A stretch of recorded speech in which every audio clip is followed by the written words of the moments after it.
বিসমিল্লাহির রহমানির রহিম। আমরা এখানে এই দৃশ্যে যেটা দেখতে পাচ্ছি সেটা হলো এরকম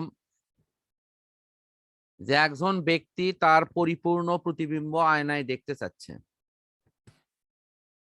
যদি সে আয়নায় পরিপূর্ণ বিম্ব দেখতে চায়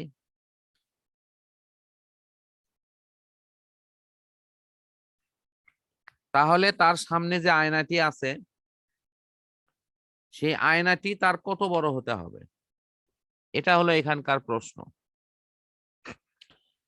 এর আমি একটা উত্তর দিচ্ছি, সেটি হলো যে কোনো ব্যক্তির উচ্চতা মনে করো 60 সেন্টিমিটার, তাহলে ওই ব্যক্তি যদি তার পুরো বিম্বটা আয়নায় দেখতে চায় তাহলে ওই আয়নার পরিমাণটা হতে হবে তার দৈর্ঘ্যের ঠিক অর্ধেক, অর্থাৎ 30 সেন্টিমিটার।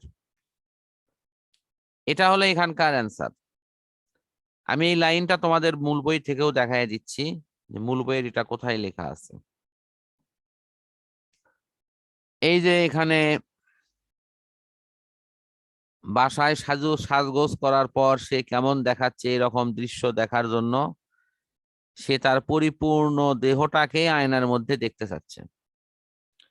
তাহলে এইরকম আয়না যদি সে দোকানে কিনতে যায় তাহলে তার নিজের দৈর্ঘ্যের ঠিক অর্ধেক পরিমাণ কিনলে এটা চলবে। যে লেখা আছে অর্ধ দৈর্ঘ্য, এই যে এই লাইনটার দিকে খেয়াল করো,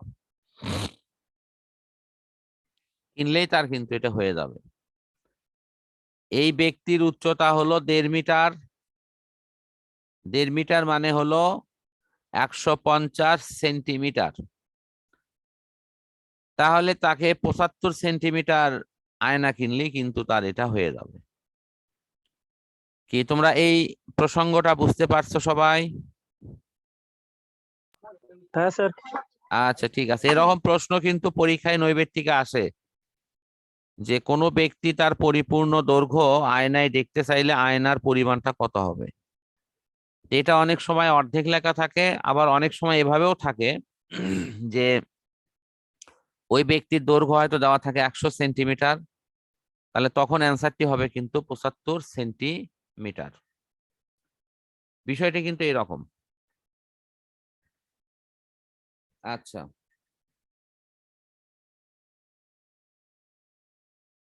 এখন আমাদের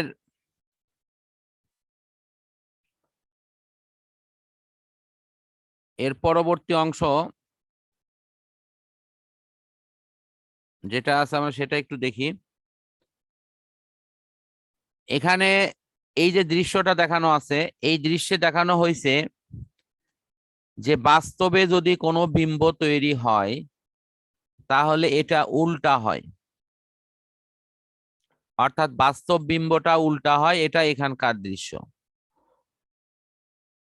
আমরা আমরা আমাদের চোখ দিয়ে যে দৃশ্যটা দেখি সেটাও কিন্তু উল্টা, এবং সেই উল্টা দৃশ্য মস্তিষ্কের মধ্যে গিয়ে সিধা হয়। আল্লাহ তাআলা আমাদের ওই মস্তিষ্কে এই সফটওয়্যারটা বসায় দিয়েছেন, ফলে আমরা এই দৃশ্যটা সোজা দেখি, কিন্তু আমাদের মস্তিষ্কের মধ্যে কিন্তু এটা উল্টাই হয়। আমার কাছে এই সংক্রান্ত একটা ভিডিও আছে, আমি তোমাদের পরবর্তীতে সুযোগ হলে এই অনলাইনে এখানে জুমেই অথবা সরাসরি এই ভিডিওটা দেখায় দেবো যে কিভাবে মানুষ চোখ দিয়ে দেখে এবং দৃশ্যগুলো কিভাবে চোখের মধ্যে আসে। এই সংক্রান্ত ভিডিও আমার কাছে আছে। আচ্ছা, এখানে যে দৃশ্য তোমার দেখা যাচ্ছে সেটি হলো পার্শ্ব পরিবর্তন।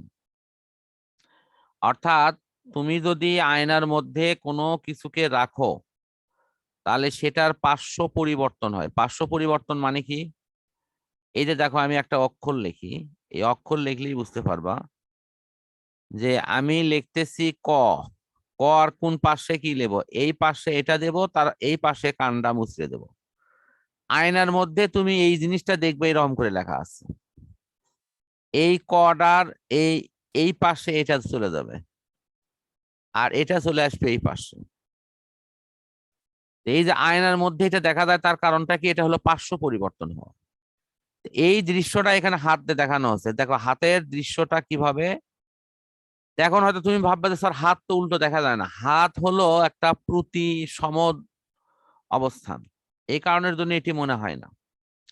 যেমন আয়নার মধ্যে তোমার এই যে চার অক্ষরটা, এই চার অক্ষরটা দেখতে কিন্তু এরকমই লাগবে, কারণ এটা উল্টে দিলেও তোমার এই চারের কোনো পরিবর্তন হয় না।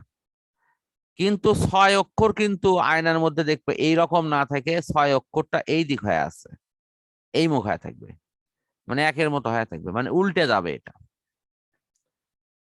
এবং সাত অক্ষরটা দেখবে এই দিকে না থেকে এটা দেখবে যে এই দিক হয়ে আছে, এই দিক হয়ে আছে, এরকম হয়ে যাবে, এটা উল্টে যাবে। এটার নাম হলো পার্শ্ব পরিবর্তন। কি তোমরা এরকম দৃশ্য দেখো তো নাকি হ্যাঁ আয়নার স্যার। মধ্যে? আচ্ছা ঠিক হ্যাঁ আছে, স্যার। তোমাদের কাছে আয়না থাকলে এটা পড়া শেষে তোমরা ওই যে বইয়ের অক্ষরের ওপর ধরবা, তাহলেই দেখতে পাবা যে হ্যাঁ এটা পরিবর্তন হয় কিনা।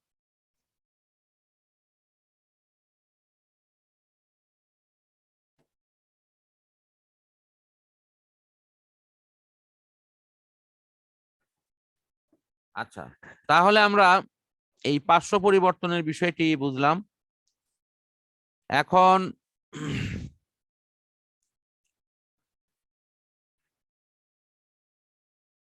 আমরা উত্তল আয়না নিয়ে একটু দেখব। উত্তল আয়নাটা মানে কি? এই আয়না এইভাবে তৈরি করা হয়, একটু সবাইকে হোয়াইট বোর্ডে দেখাচ্ছি। এরকম একটা গোলক নেওয়া হয়, ফাঁপা গোলক। এই ফাঁপা গোলকের অংশটি কেটে নেওয়া হয়, এরকম কেটে নিয়ে এই আয়নাটা তৈরি করা হয়। তাহলে আমরা যদি কেটে নেই তাহলে কি দাঁড়াচ্ছে, ধরো আমি এই অংশটা কেটে নিলাম, এই পাশে যে কোনো পাশ থেকে কেটে নেওয়া যায়, কেটে নিলে তখন এই রকম সিস্টেমটা এখানে তৈরি হলো, এই অংশটা এখানে তৈরি হলো, এবং এর পেছন দিয়ে আমি এরকম পাড়া লাগাই দিলাম।